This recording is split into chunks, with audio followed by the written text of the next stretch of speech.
help me thank Representative John Peterson.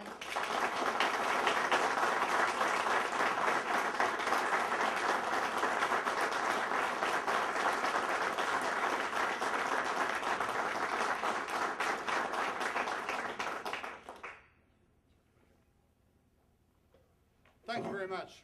I only regret that we couldn't have done more. I mean that sincerely. For the first few years under the Clinton administration, and I'm not picking on anybody because this is bipartisan, many of their people told me I was not wrong, but they couldn't help. I just have to carry on. And then of course came the Bush administration, and it was, instead of growing the program, making it stronger, better, more effective, we were fighting to maintain a program, period. I never expected that. Real quickly, so I don't forget to say this, for this year, we must get somebody in the Senate, and I'll be glad to work with you, to do whatever we do in the House so that we don't have to split the difference or that we don't get lost in the shuffle. So we need to do it on both sides of the aisle, because I know what they do. It's very easy to just say, well, this is the figure here, this is the Senate figure, we'll just split the difference. We don't want to split the difference. So we need to have a strong strategy there. We need to find somebody to carry the ball. I would say one of my greatest frustrations after 12 years here is not having moved the ball. You know, I had a vision my second or third year here of starting a funding program that would be technology in the classroom money only. Technology in the classroom money, matched by the states and matched by the locals.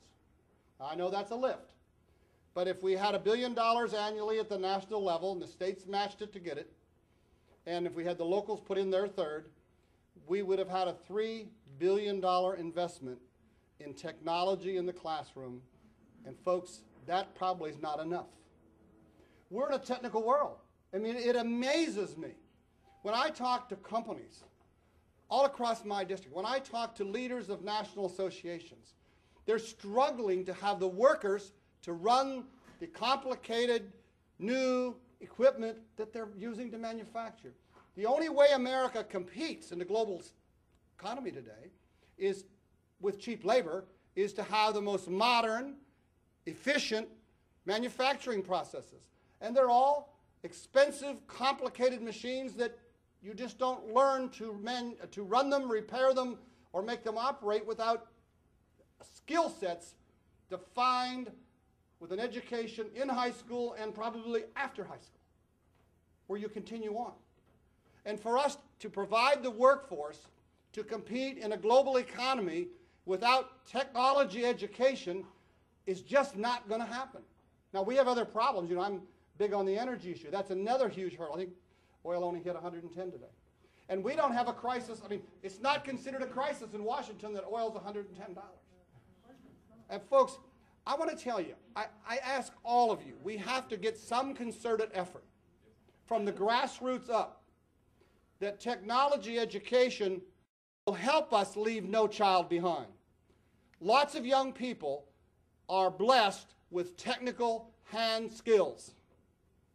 They don't have equal access in America that those who have academic skills. We don't need academic skilled people for only about 23% of our jobs. It's probably great to have it for 50 if we can do that. But I want to tell you, the vast majority of our jobs, we need technically skilled people with certificates that say, beyond a shadow of a doubt, they have this skill level to bring to your workplace. And until America gets there, you know, we're just not going to effectively compete. You know, I guess the part that bothers me in Washington, too, is historically, no matter what we did, we were just winners because we were the big dog. We were so much bigger, so much more powerful, so much richer. Well, I mean, they're slowly buying us with our money to China and to the Mideast. With the resources that we're giving them, they're buying us. They're going to own us. I think America, on how they compete in the global marketplace and effectively have an economy that gives our working people jobs. In the debate, I've heard some discussion about green-collar jobs. Well, I haven't given up on blue-collar jobs. People who build things, manufacture things. I don't know who's going to repair our heating systems, who's going to repair our all of the machinery and things that we count on, all the systems that are all high-tech today. Because they're not going to be with simple high school graduates. They're going to be with high school graduates that got the base in technology and then probably went on for another year or two as our society becomes more complex. I'm committed to speak out on this issue. I just accepted, John Foster asked me to speak at a national conference in North Carolina, and I accepted it next December. I believe it's one of the 3 or 4 issues paramount to America's economic future.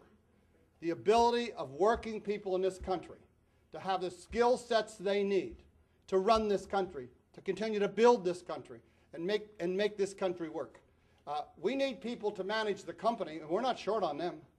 But we need people to make our country work, to build this country, and build the infrastructure that's constantly needed. And we need technically skilled workforce, and they need to be trained on the newest, most modern, not 10, 20, and 30-year-old technology that too many of our schools are stuck with. We need the newest. And I want to tell you something, and I've said this many times.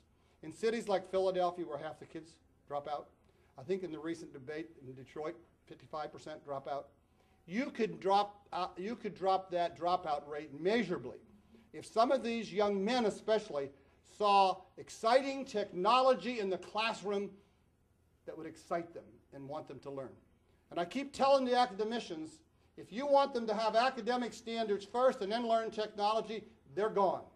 But if you teach them some technology and they learn to do something, academics, reading skills, math skills, and communication skills will be relevant to them because they'll know they have the skill to do something. To have a good job, they need the other skills too. I think we got the cart behind the horse or ahead of the horse instead of behind the horse. And I just want to thank you for honoring me today. You've honored me more times than I thought I was worthy. I guess I'm not as happy as you are with my performance. I would like to have done more. We will do everything humanly possible in the next year on the budget process, but I think we need to have a counter effort in the Senate so we don't have to split the difference. Thank you very much, but let's convince America that technology education is just as important as academic education. We need them both.